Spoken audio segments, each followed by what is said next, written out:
18 horas. Notícias de Manaus, Amazonas, Brasil e do mundo. Agora na Mix.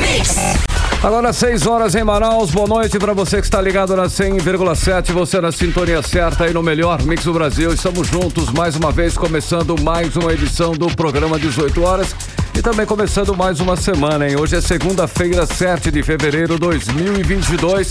18 horas no ar até às 7 da noite pra você, não é isso, Karine Leão? Boa noite, tudo bem? Final de semana, tudo certo? Tudo tranquilo, Carlão. Muito boa noite pra você, muito boa noite pra você que acompanha a programação aqui da Mix Manaus. É isso aí, estamos até às 7 da noite juntos no programa 18 horas. Já começo agradecendo a sua companhia. 6:01 agora. Mix. Vamos aos destaques do programa 18 horas desta segunda-feira. Confusão, protesto e falta. Informação marcam o concurso da Polícia Militar no Amazonas, Karine. Primeira pesquisa eleitoral realizada este ano aqui no Amazonas aponta o ex-governador amazonino Mendes como líder disparado, tanto em Manaus quanto no interior. Olha, estudo da Universidade Federal do Amazonas revela que 9 municípios do estado registram alta taxa de homicídio de mulheres. Especialista alerta: o surgimento de novas variantes da Covid-19 pode acontecer por causa dos não vacinados. Agora são 6:02, essas e outras notícias, os principais destaques do dia. Você confere a partir de agora, segunda-feira, 7 de fevereiro de 2022. E mais uma edição do 18 horas no ar. 18 horas. Olha só, concurso público da Polícia Militar realizado ontem é marcado por confusão, mudança de local sem informação antecipada e revolta, é claro, dos candidatos, não é isso, Karine? Pois é, Carlão, mais de 20 mil candidatos faltaram às provas, o equivalente a 18,6% do total dos inscritos, que foi de 111 mil pessoas. O fato é que as falhas na organização acabou com os sonhos de muita gente. A repórter Odiné Araújo explica pra gente os detalhes. O concurso da Polícia Militar do Amazonas nesse domingo foi marcado por muita confusão nos locais de provas. Alguns candidatos que fariam o exame na escola Antenor Sarmento, na Cachoeirinha, não conseguiram chegar porque no cartão de inscrição o endereço da escola ainda era o antigo no centro da cidade. Detalhe, a escola mudou de endereço há 4 anos. Uma dessas pessoas foi Jean Marques, que veio de Carauari fazer as provas em Manaus. Por pouco, ele não entrou para a estatística dos 20.800 candidatos que perderam as provas do concurso, segundo a organizadora do evento, Fundação Getúlio Vargas. Jean lamentou o ocorrido. Chegando lá, no local citado pela FGV, havia uma notificação pregada ao muro, onde indicava que a escola não se situava mais lá, no centro, na Avenida Tapajós, e que havia se mudado para Urucurá, no bairro Cachoeirinha, Zona Sul. E isso lesou aí várias pessoas, centenas de pessoas, né? E graças a Deus aí eu consegui me locomover a tempo para o novo endereço, que não foi avisado, né, no site. Teve várias pessoas que vieram do interior em busca dos seus sonhos. E faltou aí um pouco da organização da parte de quem organizou esse concurso, né? Mas nem todos tiveram a mesma sorte de Jean. Alguns ainda tentaram chegar ao endereço certo, mas já encontraram os portões fechados. Outros se arriscaram pulando os muros, conforme registraram os portais de notícia. Até manifestação com buzinaço teve em frente à escola. Em muitos locais, filas quilométricas e muita aglomeração em frente a portões fechados, mesmo o Amazonas estando em um momento de elevação de casos da Covid nessa terceira onda. De acordo com a FGV, os mais de 20 mil ausentes da prova correspondem a 18,6% do total de inscritos, que foi de mais de 111 mil candidatos. Além de Manaus, as provas aconteceram também em Coari, Eirunepé, Humaitá, Itacoatiara, Parintins, Tabatinga e Tefé. Foram ofertadas 1.350 vagas. A Polícia Militar informou que a Fundação Getúlio Vargas, responsável pela organização do concurso, é que deve se pronunciar sobre as confusões na realização das provas. Já a FGV, por meio de nota, disse que os portões abriram 90 minutos antes da prova e fecharam 15 minutos antes do início do exame, conforme publicado no edital. Quanto à mudança de locais de prova, a FGV disse que é comum nos concursos haver eventuais modificações nos locais de aplicação e que os candidatos deveriam atualizar o cartão de confirmação.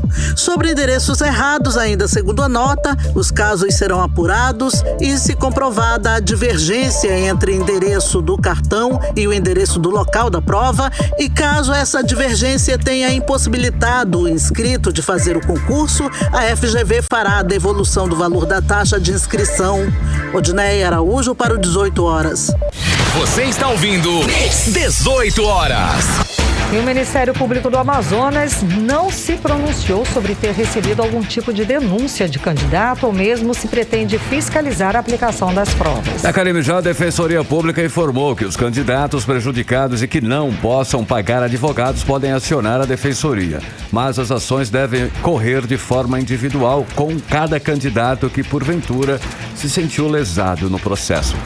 Resumo da história: Sim. Desorganização total, bagunça, confusão, despreparo, falta de pessoal de apoio e até, gente, endereço de provas errado, o endereço errado nos cartões de inscrição dos candidatos. Deixou muita gente de fora do concurso da Polícia Militar aqui no Amazonas neste domingo. Esperar o quê deste governo? Não consegue fazer nem organizar nem um concurso público, gente. Teve de tudo nesse concurso, tá? Começou com um edital pessimamente elaborado, cheio de falhas, por isso chegou a ser suspenso por 2 vezes. Nós noticiamos aqui, um pelo Tribunal de Contas e outro pelo Tribunal de Justiça. E as provas só foram realizadas ontem por conta de uma decisão do presidente do Tribunal de Justiça, o desembargador Domingos Chalub. Karime, são tantos erros que teremos certamente mais questionamentos na Justiça. Não tenha dúvida que o resultado será sim questionado. Muita gente foi prejudicada e quando isso acontece sempre leva à judicialização. Isso é uma péssima, né? Um péssimo acontecimento para quem estudou, né, Karime? Para quem ali está se empenhando constantemente. Lógico. Então é claro que essa pessoa aí, ela vai realmente levar o caso para a justiça. A pessoa se dedicou, se preparou, pagou taxas para ter um concurso bom e ela tem o quê? Um concurso totalmente bagunçado. O caos. Aliás, é a marca desse governo aí, nós já estamos, né, sabendo. Não consegue sequer fazer um simples concurso público, como a Karime falou. Generalizou a incompetência, Karime, é isso. É a marca, né? Uma assinatura.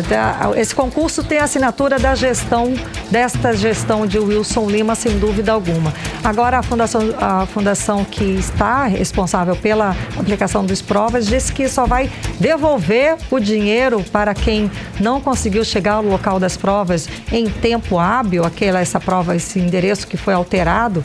Gente, não é isso que está em jogo. É toda uma organização, um cronograma dessas pessoas que estudaram. São muitos erros que vão, sem dúvida alguma, acarretar na justiça, acarretar em alguma ação da justiça. E tão cedo que a gente percebe aí que nós não vamos ter aí o resultado válido, finalizado. Mas, de novo no ponto, o que se esperar de um governo que não tem compromisso em fazer a coisa certa? Nada a não ser confusão, desrespeito a todos que buscam uma vida melhor. Karime, quem se sentiu prejudicado certamente vai procurar sim os seus direitos e deve, né? Que inclusive na justiça, e será com certeza atendido. Teremos então uma briga judicial por anos por culpa, né? Mais uma, né? Briga aí com relação ao governo Wilson Lima. Bom, eu vou destacar aqui e lembrar ao ouvinte que o governador Wilson Lima jamais quis realizar esse concurso. Ele foi obrigado a partir de uma cobrança do Ministério Público do Estado, diante do reduzido número de policiais no efetivo da PM. E não foi apenas uma cobrança, não foi só uma vez, tá? Foram várias vezes, até que sem alternativa, sem saída, o governador foi obrigado a fazer o concurso. E fez desse jeito, né? Sem critérios corretos, sem organização, e deu no que deu. Um caos, uma confusão jamais vista no concurso público aqui no estado do Amazonas. 6h10 e você está no melhor Mix do Brasil. 18 horas. Olha, a menos de 8 meses da eleição deste ano, que acontece dia 2 de outubro, as movimentações políticas se intensificaram aqui no estado do Amazonas. Exatamente, Carlão. O prazo de filiação partidária termina dia 2 de abril. Olha aí. E a dança dos partidos aí começa a movimentar os bastidores políticos. E a repórter Artemisa Gadelha tem esses detalhes desses bastidores, essas informações. Muito boa noite, Artemisa. Então, a dança das cadeiras aí que já começou, não é não? Exatamente, Karime. Boa noite para você, boa noite, Carlão. Boa noite a todos que acompanham o 18 horas. Muita articulação, muita negociação e pré-acordos fechados. Como você disse, sabe a dança das cadeiras? Sim. Quase isso. Lembra que semana passada tivemos o anúncio de Marcelo Ramos? Ele se elegeu pelo PL de Alfredo Nascimento, deixou o partido após filiação do presidente Jair Bolsonaro. Todo mundo sabe que os dois não se bicam mais. O correspondente do 18 horas, Carlos Eduardo Matos, inclusive já comentou várias vezes aqui no programa. E agora, Marcelo Ramos se filiou ao PSD, do senador Omar Aziz. Mas não é a primeira vez que ele muda de partido, não. Já foi do PCdoB, do PSB, enfim. E falando agora de negociações, hoje temos notícia de que o secretário de Limpeza Pública, Sabá Reis, também estaria deixando o PL para se filiar ao avante do prefeito Davi Almeida. Por quê? Porque temos aí um acordo. Sabá Reis, que já foi deputado estadual, é cotado para ser vice numa chapa a ser apoiada por Davi Almeida, que trabalha para fortalecer o avante. E nos bastidores se comenta que essa indicação para ser vice numa chapa apoiada pelo prefeito só será firmada se Sabá Reis aceitar a mudança de partido. Mas eu soube de alguém bem próximo ao secretário e também ao prefeito que é quase certa essa mudança. Além dele, Davi conta com a filiação do vice-prefeito Marcos Rota, que hoje é do Democratas, e do vereador Marcelo Serafim, que atualmente é filiado ao PSB. Outro nome que tem ganhado grande destaque no grupo do prefeito Davi Almeida é o nome da secretária municipal de saúde, Chádia Frache, pelo trabalho realizado na pandemia.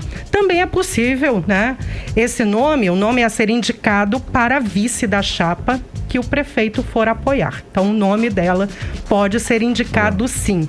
Quem deve ganhar nessa decisão? Sabá Reis ou Chádia Frache?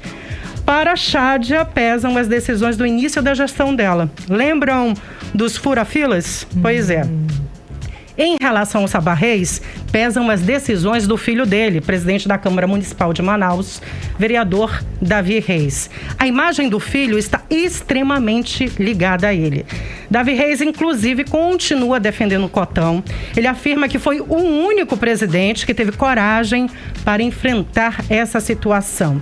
Segundo o articulista político Brian Douzani, Davi vai contra o pensamento da maioria absoluta da população manauara. Vamos ouvi-lo?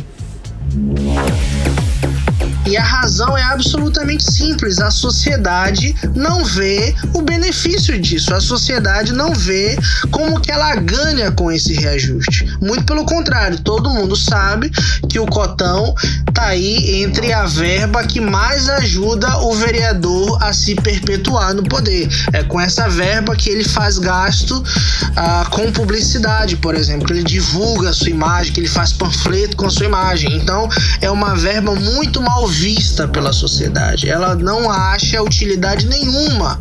Você está ouvindo 18 horas. Ouvimos então o articulista político Brian Douzani. E aí perguntamos: não vivemos numa democracia? A decisão dos políticos está acima do povo? Karime Carlão. Ei, Artemisa, o Coronel Menezes, ex-superintendente da SUFRAMA, inclusive ele teve algum destaque aí nas eleições municipais. Parece que ele está fora aí da disputa para o Senado agora em 2022. Você tem essa informação, os detalhes, Artemisa? Carlão, é o que se comenta aí, que ele teria perdido o apoio do presidente Bolsonaro e por isso provavelmente tente aí uma cadeira para deputado federal. Mas Menezes nega e afirma que a candidatura está mais firme do que nunca. Será? Outro comentário é que o deputado federal Sidney Leite estaria deixando o PSD para se filiar ao Partido dos Trabalhadores. Mas o certo é que a maioria vai aguardar mesmo a decisão dos acordos, que vão formar aí as federações partidárias para definir, então, as filiações. O jogo está apenas começando. Olha, quase um pôquer estimulante e estratégico. Teremos muitos acordos sendo feitos e desfeitos até o final do prazo aí de filiação, que é o dia 2 de abril. Até lá, muita coisa pode acontecer. Até mesmo boi voar. Ou seja, até alianças absurdas, como é comum aqui na política amazonense. Karime e Carlão. Artemisia, com direito a blefe, inclusive, esse jogo de pôquer. Exatamente, o que é muito comum no pôquer, né? Sem dúvida alguma. Artemisia, e o vereador Raif Matos, ele anunciou hoje que vai apresentar um projeto de lei que obriga a exigência da vacina para as crianças aqui em Manaus, é isso mesmo?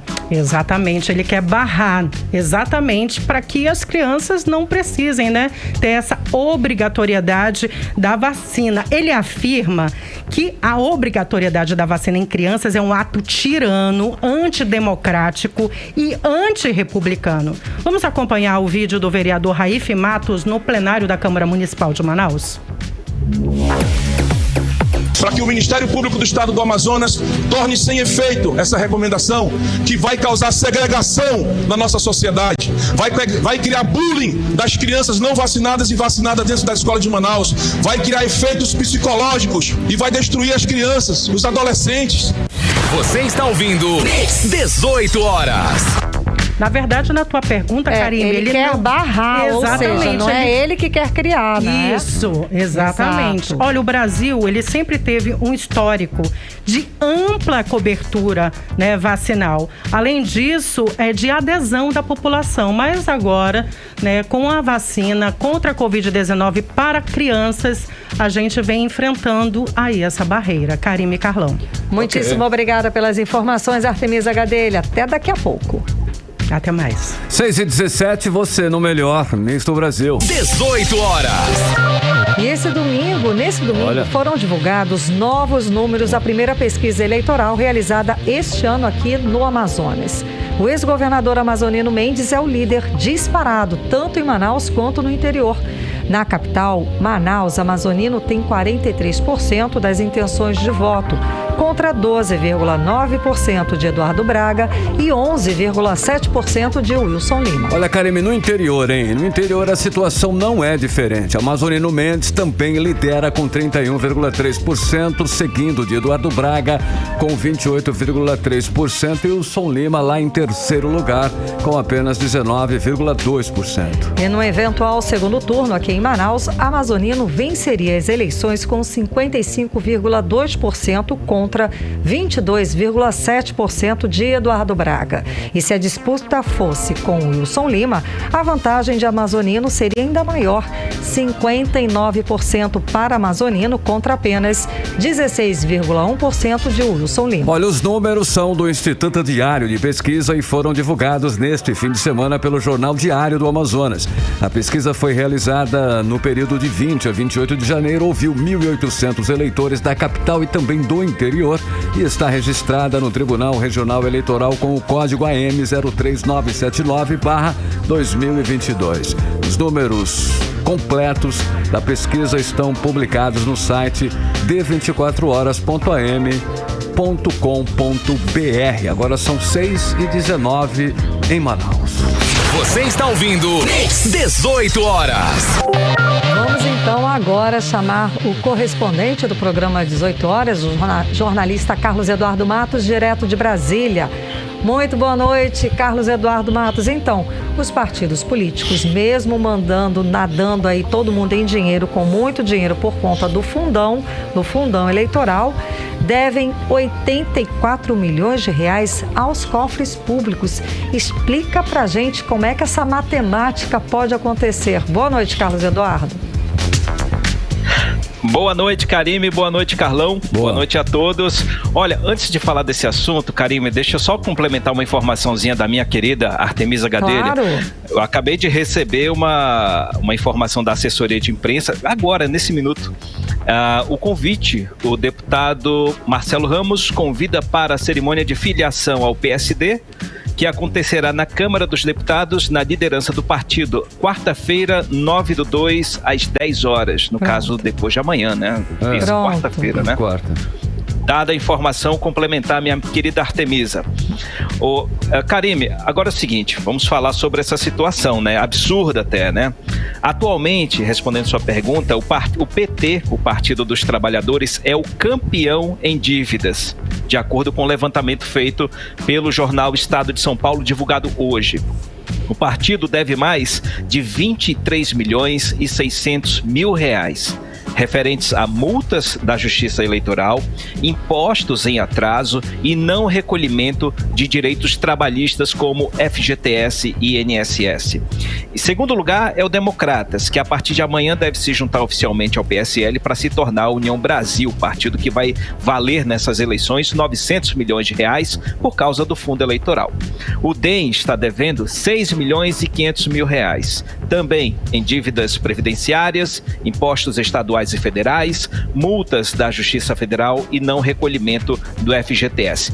Em terceiro lugar, MDB devendo 6.300.000 e a lista segue com o PDT com 6.200.000 e o Partido Progressistas, o PP, Partido do Centrão, que deve aí para as autoridades 6.100.000 reais.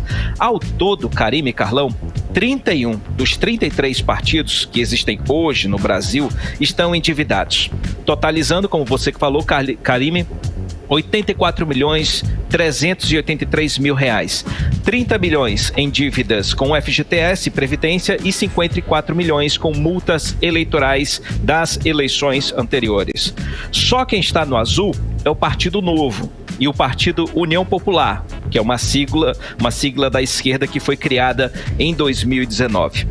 No caso do PT, Karime, um detalhe, praticamente toda a dívida de 23.600.000 é atribuída aos diretórios municipais e estaduais. Muito pouco está em nome do Diretório Nacional do Partido, que assim não fica inviabilizado economicamente. O fato é que os diretórios do PT nos estados e municípios estão atolados em dívidas, porque eles assumiram principalmente as multas da Justiça Eleitoral.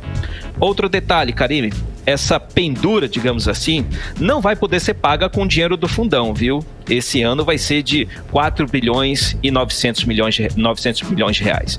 Sabe por quê? Porque a lei proíbe que dívidas de eleições anteriores sejam quitadas com recursos do fundo eleitoral.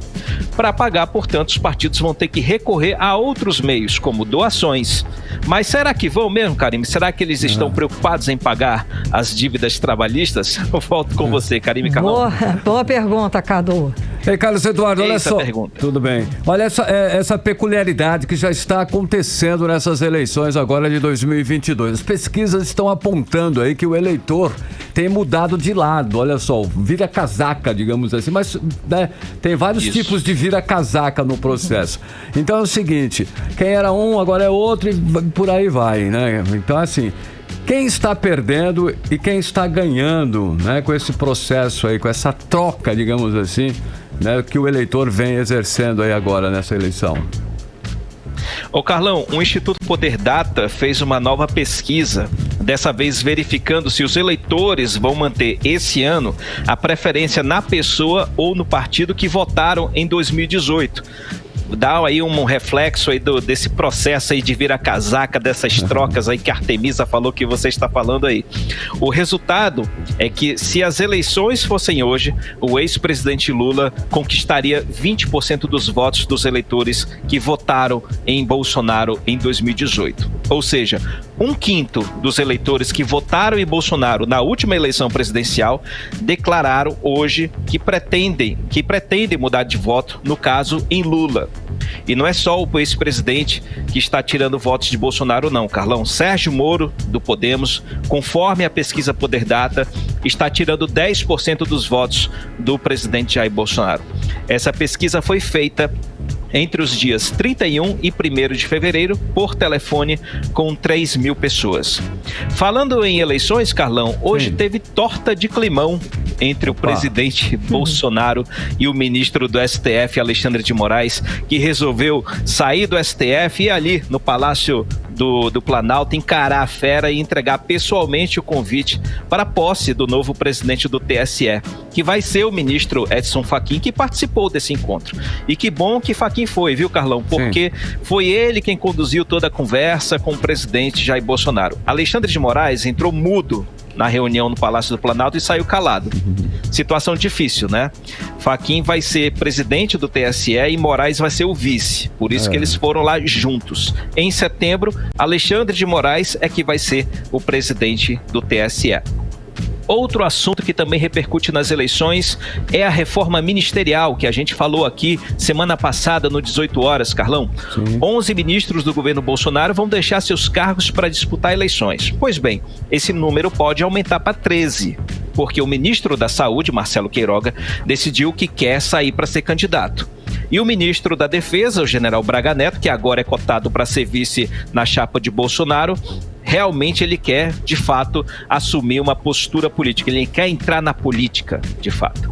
A expectativa é de que ele se filie ao PL, que é o partido de Jair Bolsonaro, e forme uma chapa puro sangue.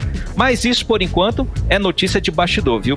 E quem está fazendo os cálculos estruturais dessa engenharia política é o ministro-chefe da Casa Civil, Ciro Nogueira, que já está atuando como uma espécie de coordenador da campanha do presidente Bolsonaro.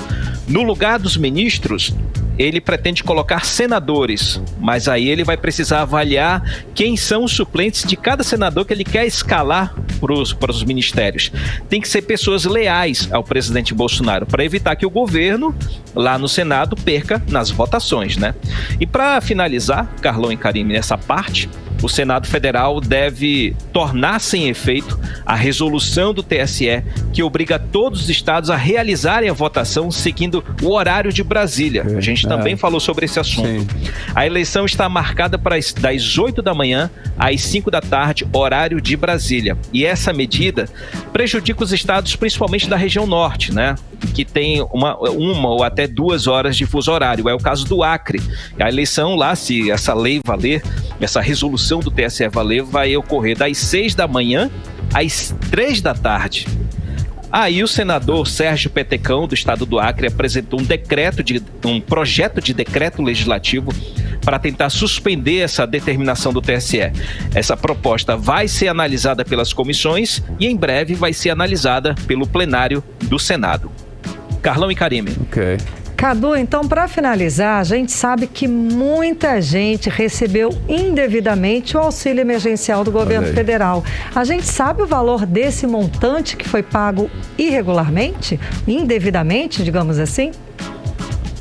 Muito dinheiro, Karime. Imagino. A Controladoria Geral da União, a CGU, fez um novo levantamento sobre a distribuição do auxílio emergencial entre setembro e dezembro de 2020, quando o valor caiu ali de R$600 para R$300.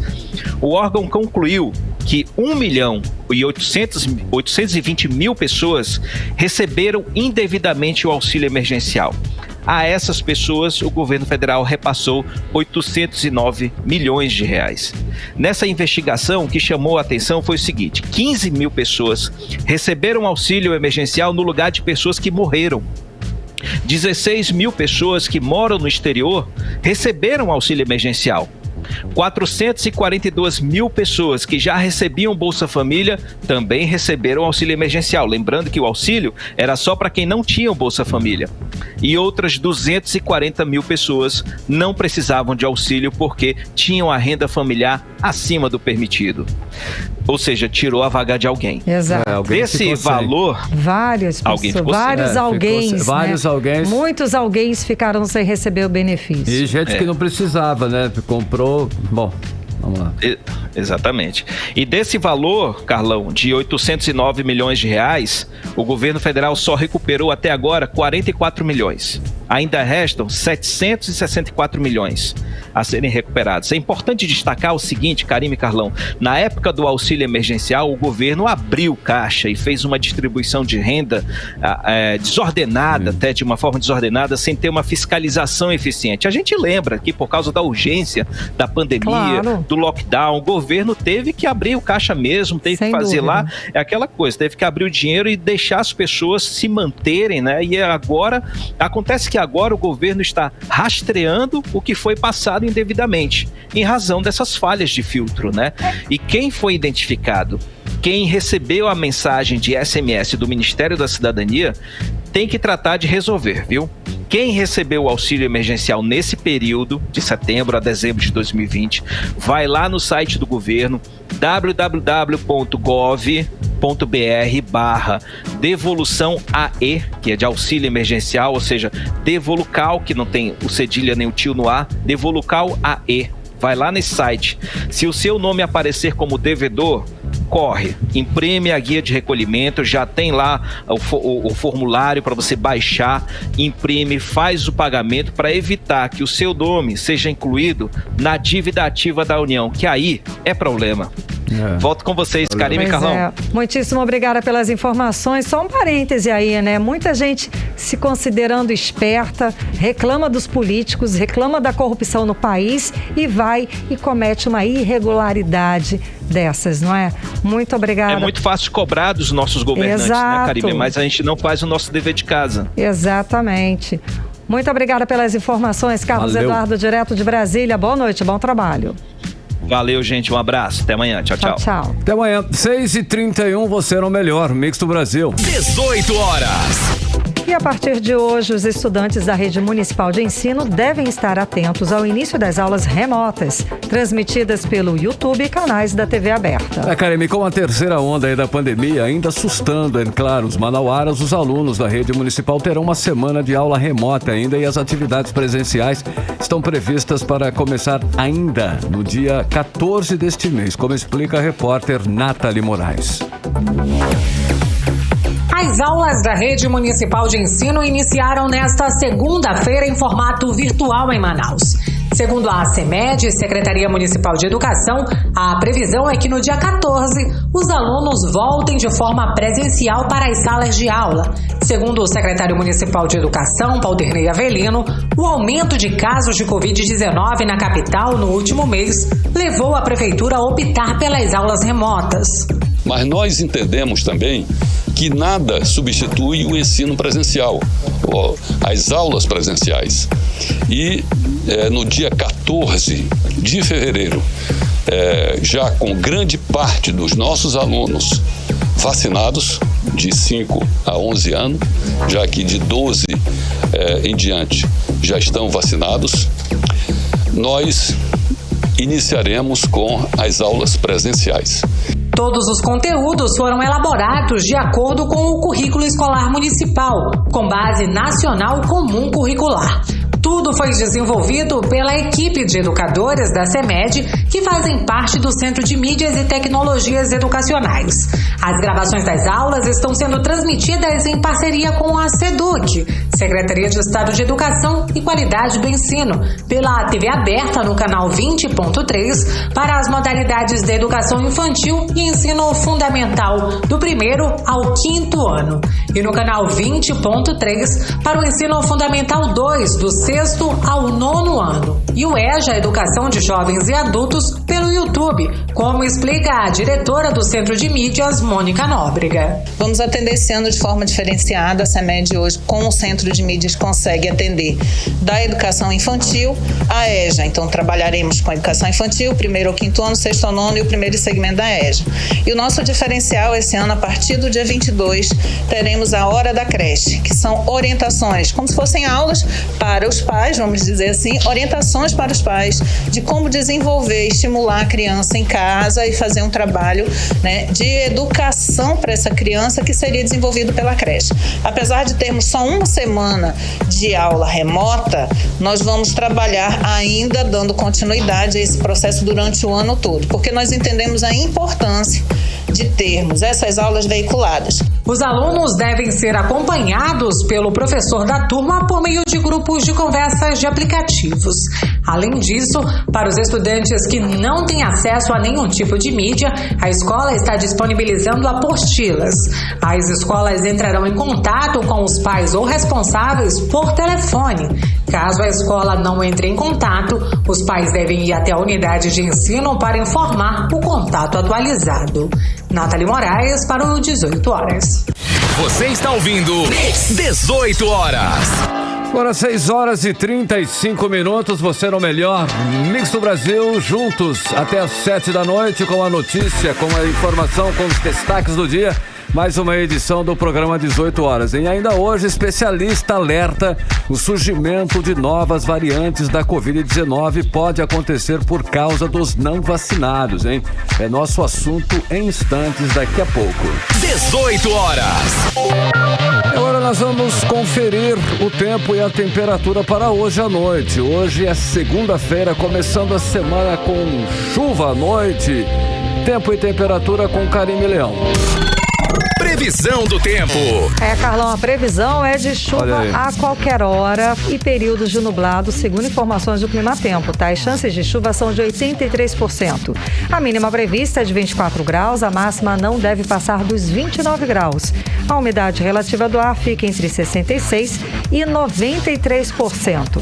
Agora, ainda no assunto clima e temperatura, o Instituto Nacional de Meteorologia emitiu 2 alertas nesta segunda-feira sobre fortes chuvas que devem acontecer no Amazonas, com grau de perigo e de chuvas intensas para a cidade de Manaus e parte da região metropolitana. Isso segundo o Instituto, os alertas encerram na manhã desta terça-feira. Então todo cuidado é pouco, né, Karime? Segundo o alerta aí acumulado de chuva, o INMET prevê chuva entre 30 a 60 milímetros por hora ou 50 a 100 milímetros por dia, com risco de alagamentos, inclusive deslizamentos de encostas, transbordamento de rios em cidades com tais áreas aí de riscos, Karime. Pois é, além de Manaus, o órgão de meteorologia alerta os moradores de Rio Preto da Eva, Presidente Figueiredo, Novo Airão, Manaquiri, Manacapuru, Itacoatiara, Iranduba, Codajás, Careiro da Várzea, Careiro, Caapiranga, Borba, Beruri, Barcelos, Altazes, Anori e Anamã. Olha aí, apesar de tudo, hein, o Instituto diz que é baixo o risco de corte de energia elétrica. Sempre que chove, a tendência é, né, Karime? Eu já fico preocupado, nem me preocupo tanto com as, mas acaba a luz sempre. Bom, certo. Olha só, e também quedas de galhos e de árvores. Eles estão dizendo aí que é baixo o risco. Alagamentos e também descargas elétricas. Mais informações sobre esses alertas você pode conferir aqui no 18horas.com.br e também no site do 18horas.com.br, que é o site de notícias da Mix Manaus. 18 horas. E o Rio Negro, hein? O Rio Negro, ele está há 4 dias sem baixar e nem subir. Tá ali, instável. O nível das águas do Rio Negro está estabilizado em 23 metros e 92 centímetros acima do nível do mar. Desde sexta-feira, inclusive, temos essa cota de 13 metros e 92 centímetros lá no Porto de Manaus. Você está ouvindo 18 horas. E um vídeo de agressão contra um entregador de aplicativo em frente ao Hospital 28 de Agosto, que aconteceu no último sábado, repercutiu em todo o Brasil, causando indignação geral. A juíza federal, Jaisa Frache, pede o fim das agressões a esses trabalhadores. Karime, o agressor, identificado como Alexandre Pereira, prestou depoimento e foi liberado em seguida. Para a psicóloga Patrícia Andrade, as agressões a esses trabalhadores refletem paciência cada vez maior das pessoas. Olha aí. As imagens são chocantes. Você que assistiu também deve concordar comigo. É de uma agressão assim, à toa, sem, exato, absurda. Bom, já o cientista social, o Luiz Antônio Nascimento, atribui esse tipo de violência, esse tipo de comportamento ao estímulo da violência pela omissão do poder público. A repórter Odiné Araújo acompanhou o caso e tem mais detalhes pra gente. motoboy Harry Anderson atendeu a um pedido para entregar a uma bolsa de bebê na maternidade Dona Lindu no último sábado e foi informado que a corrida seria paga no local. Ao chegar em frente ao Hospital 28 de Agosto, onde Alexandre Pereira o esperava, informou que a entrega custava R$12. Alexandre pagou R$6 em dinheiro e disse que os outros R$6 seriam enviados por Pix. Acontece que o Pix não chegou e o motoboy disse que já havia esperado 20 minutos e não poderia mais esperar. Ele então foi agredido pelo cliente. A agressão foi filmada por uma mulher.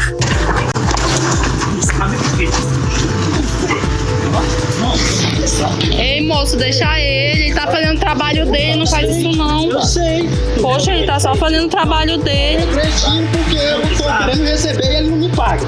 Filma aí, moço, filma isso. Poxa, mas eu tô com 20 minutos. Você não pode fazer isso com ele, não. Tô com 20 minutos. Eu ia voltar. Eu ouvi a conversa, eu ouvi. E ele tá me agredindo aqui. Você não pode fazer isso, não. Solte ele, por favor, solte ele. Tô vendo. Depois do meu irmão tem um veritino, tá me ameaçando aí. Ele tá me ameaçando, ó. Liga pra polícia aí, gente. Liga pra polícia aí, pelo amor de Deus. Ele não pode fazer isso, não. Você não pode fazer isso, moço. Rasgou tudo. Não pode. Aqui não pode. Eu tenho dinheiro pra pagar. Ó, ele tá aqui mesmo. Sim, porque que você não deu dinheiro pra ele. Chama a polícia, gente. Não pode. O Pix tem que chegar na hora. O Pix não é assim, não. O Pix não é assim. Gente, pelo amor de Deus, alguém me ajuda. Quer esperar o Pix? Poxa, ajuda ele aqui. Segunda vez que eu vou comer, vai pensando que eu sou ladrão. Vai pensando. Pagar de doido. O vídeo viralizou, ganhou manchetes nos principais jornais do país. Em seu Twitter, a juíza federal Jaisa Frache fez um alerta contra a agressão aos entregadores de aplicativos e disse que lesão corporal é crime. Ela também pediu que as pessoas parem de agredir a esses trabalhadores. Para a psicóloga Patrícia Andrade, as pessoas estão cada vez mais intolerantes, especialmente após o início da pandemia. Tudo que vem acontecendo, principalmente depois da pandemia, né, tem deixado as pessoas muito mais ansiosas, angustiadas, depressivas, tristes. Todo mundo passou por muitas perdas, né, significativas, perderam entes queridos durante a pandemia e as pessoas acabaram se tornando intolerantes, né, sem paciência. Essa palavrinha mágica, paciência, ela deveria fazer parte para a vida, para todos nós. Já o cientista social e professor da Universidade Federal do Amazonas, Luiz Antônio Nascimento, atribui esse tipo de violência à omissão do poder público. O presidente da República estimula isso, o governador do estado estimula. E estimula como? Ou estimula literalmente, como faz o Bolsonaro, ou estimula pelo silêncio, como faz o Wilson Lima.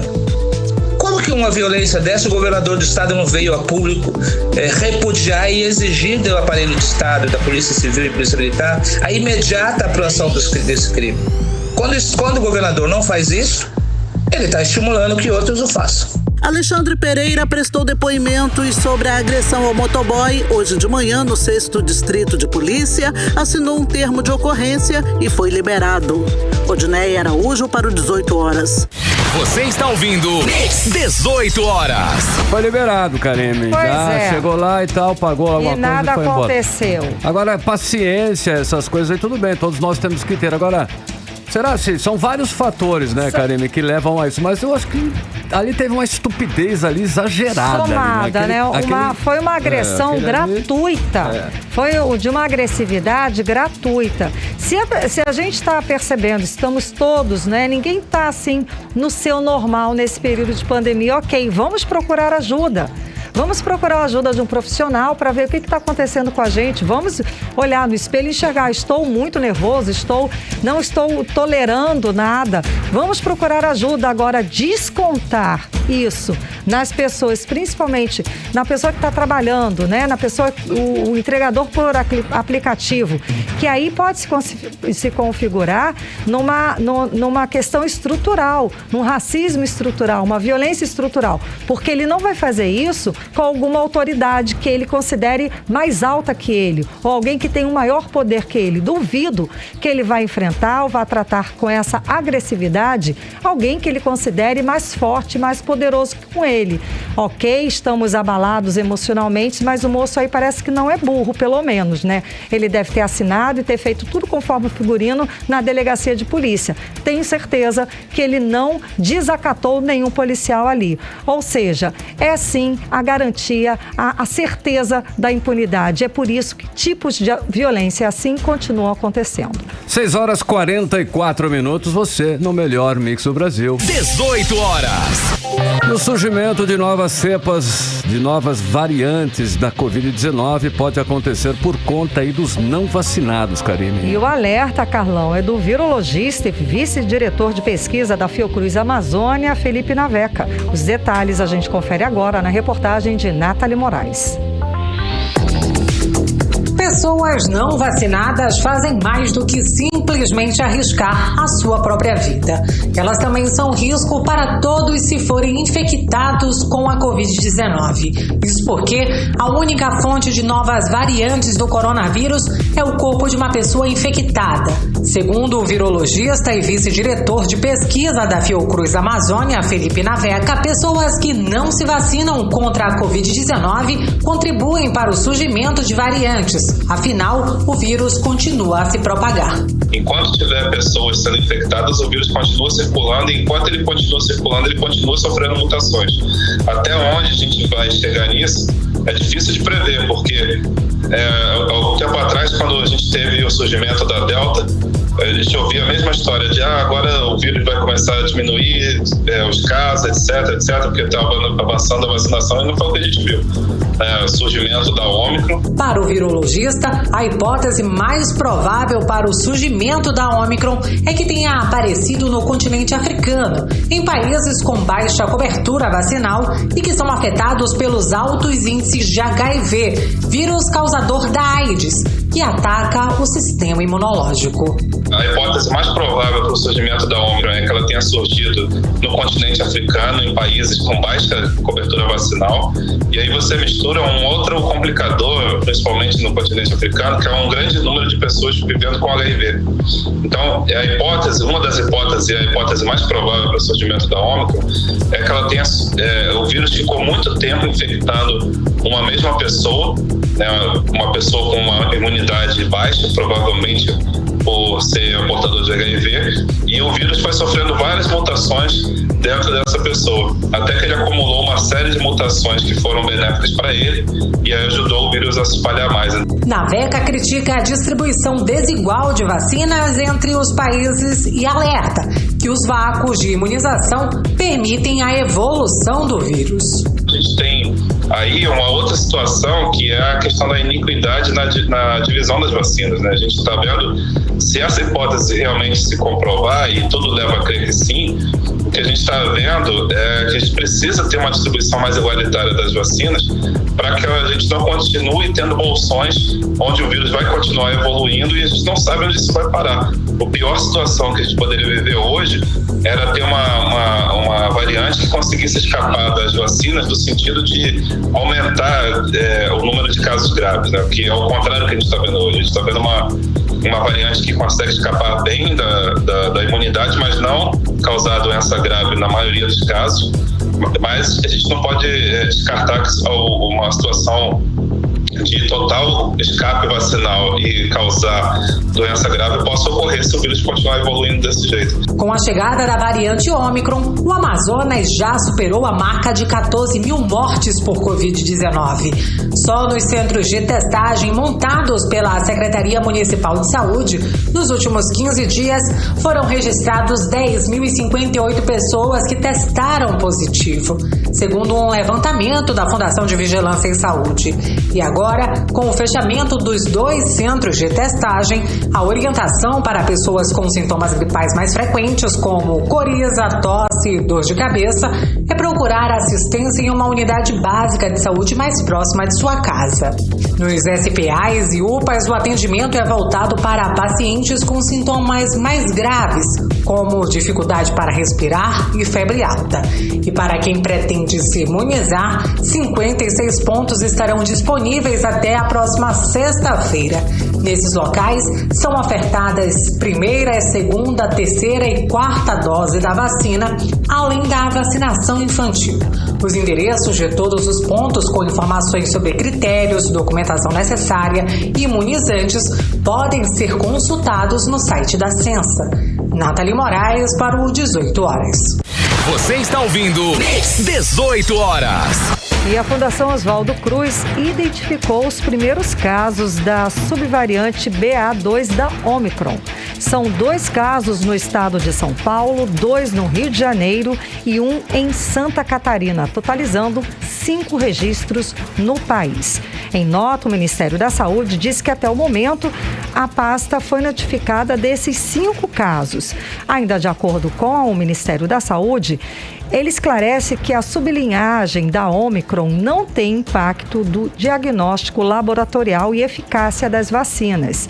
Ainda de acordo com a nota do Ministério, até o momento não existem evidências relacionadas à nova linhagem que demonstrem mudanças na transmissibilidade, quadro clínico, gravidade ou resposta vacinal. A atualização é do site da CNN Brasil.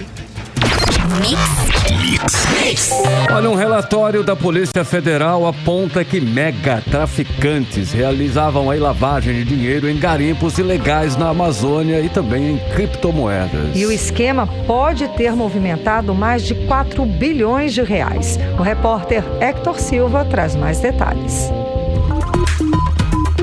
Uma investigação da Polícia Federal sobre o esquema de lavagem de dinheiro por trás do mega traficante Luiz Carlos da Rocha, o Cabeça Branca, descobriu a relação de pessoas envolvidas no narcotráfico com alvos de apurações sobre garimpo ilegal e crime com criptoativos. Segundo o relatório da Polícia Federal, a partir das operações Fluxo Capital e Caixa Fria, deflagradas na última semana, foi possível entender que os negócios com criptomoedas feitos por Clovis Miller Jr., cujas empresas e pessoas ligadas direta e indiretamente movimentaram 4 bilhões de reais, possuem ligação com o traficante Luiz Carlos da Rocha e com Fernando Trevisan, investigado por atividades de garimpo ilegal no Mato Grosso.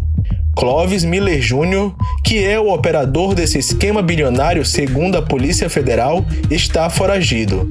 A polícia já solicitou a inclusão do nome dele na lista da Interpol. Fernando Trevisan e Luiz Carlos da Rocha seguem presos.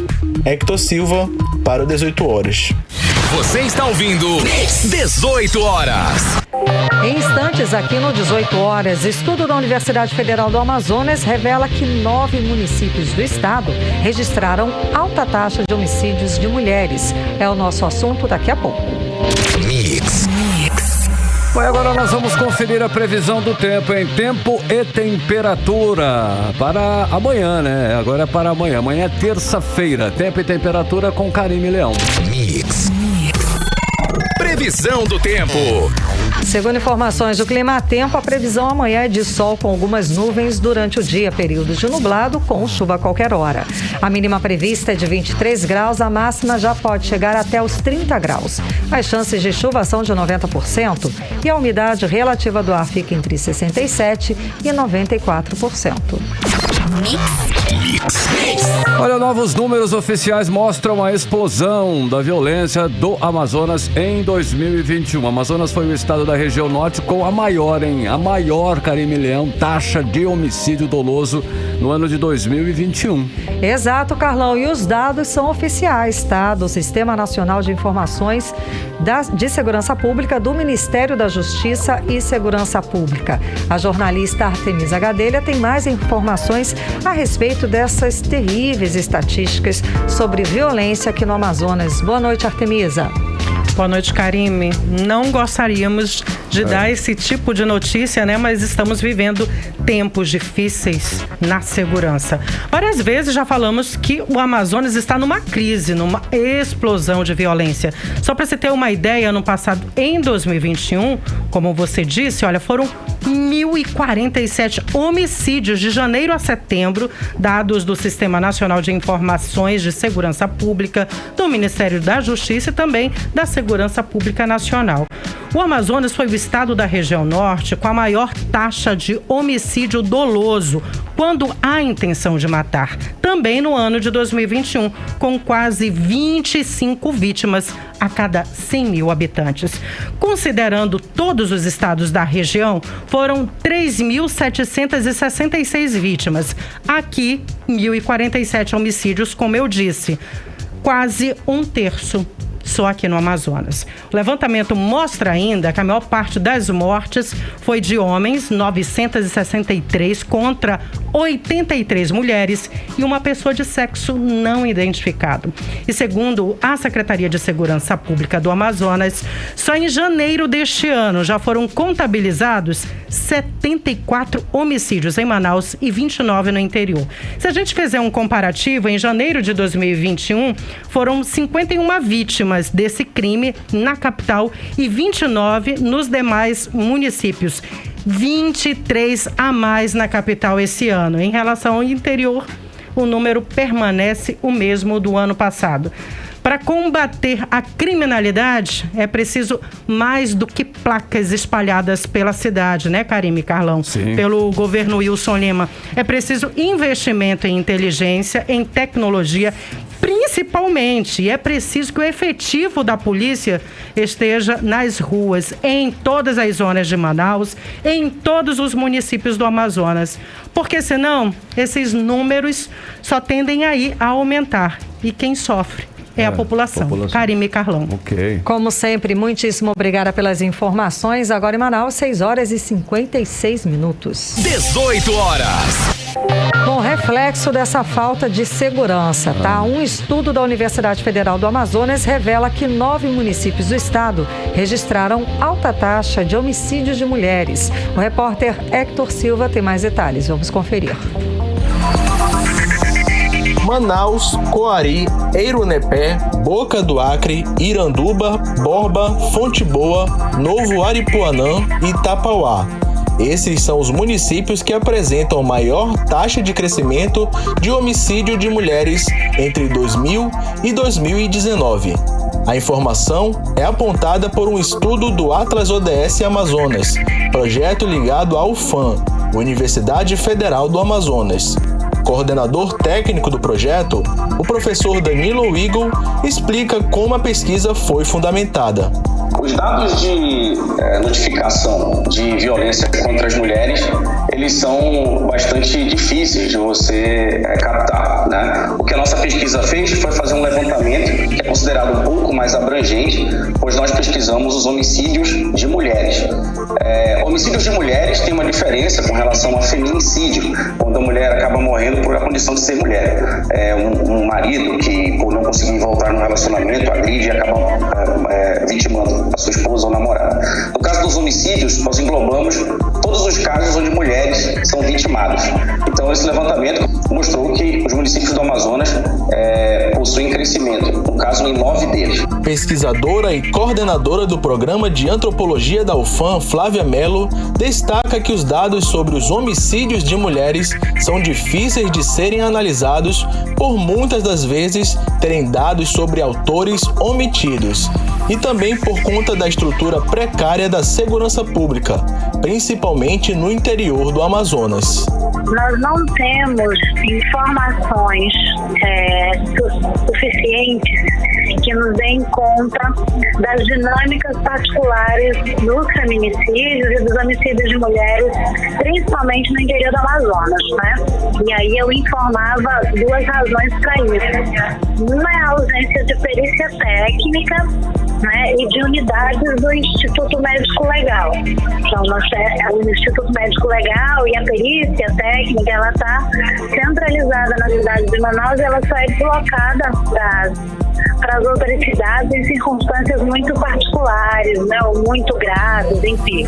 Entre os anos pesquisados, 2018 foi o ano com o maior número de homicídios contra mulheres, com 127 mortes contabilizadas.